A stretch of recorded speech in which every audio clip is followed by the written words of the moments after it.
ఇన్ని రోజులు మా తరపున గట్టిగా అడిగే వాళ్లే లేక నెత్తినెక్కి కూర్చున్నారు. ఎన్నిసార్లు ఇంట్లో నుంచి పంపించాలని చూసినా ఏదో ఒకటి చెప్పి ఇంట్లోనే తిష్ట వేసుకుని కూర్చున్నారు బాబాయ్ గారు. ఎలా అయినా వాళ్ళని ఇంట్లో నుంచి పంపించేయండి. చెప్తా ఉండేది వినపడ్డం లేదా? పోరా బయటికే. బాబాయ్ గారు, దయచేసి అర్థం చేసుకోండి. ఈ గొడవని ఇంకా పెద్ద చేయకండి. ఈ ఇంట్లో నుంచి పొమ్మనే రైట్ మీకు లేదు. ఏందమ్మే, అధికారం లేదా? ఎవ్వరికో పుట్టినోడు మా ఇంటికొచ్చి వారసుడంటే పొమ్మనే అధికారం మాకు లేదంటావా? ఇదే న్యాయమో?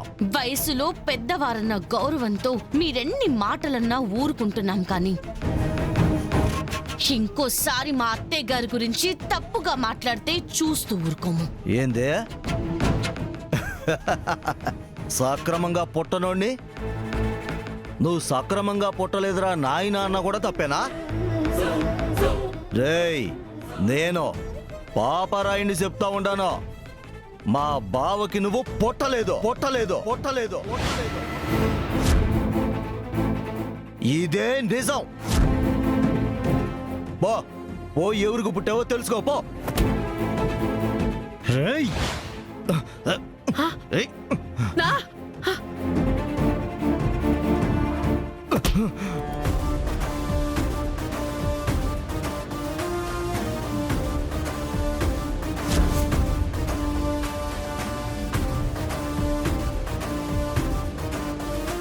మా అమ్మ గురించి ఇంకొక మాట మాట్లాడినా చంపేస్తా.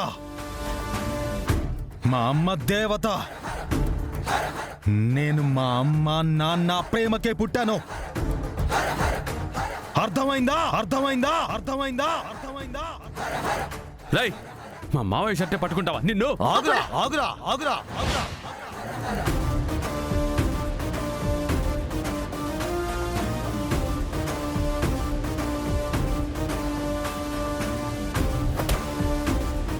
చిత్తూరు జిల్లా మొత్తంలో ఈ పాపరాయుడు అంగి పట్టుకున్న మొగోడే లేడు. నువ్వు పట్టుకుంటావురా?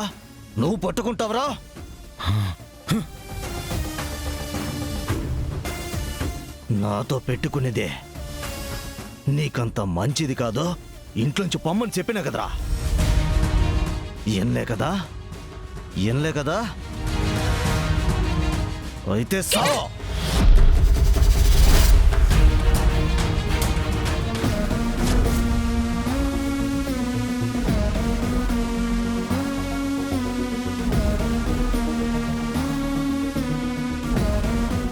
మావయ్య, కత్తి కింద పడేయండి, లేకుంటే ఏందిరా? కొడతావా?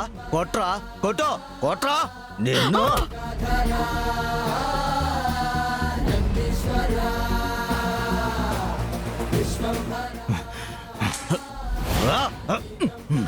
మామ,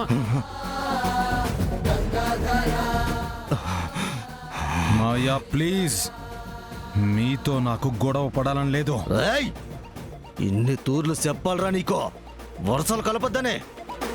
నువ్వు మా బావకే పుట్టినవనే దానికే సాక్ష్యాలుంటే చూపించో, అప్పుడు మాట్లాడరా. వాడు నా కొడుకేరా.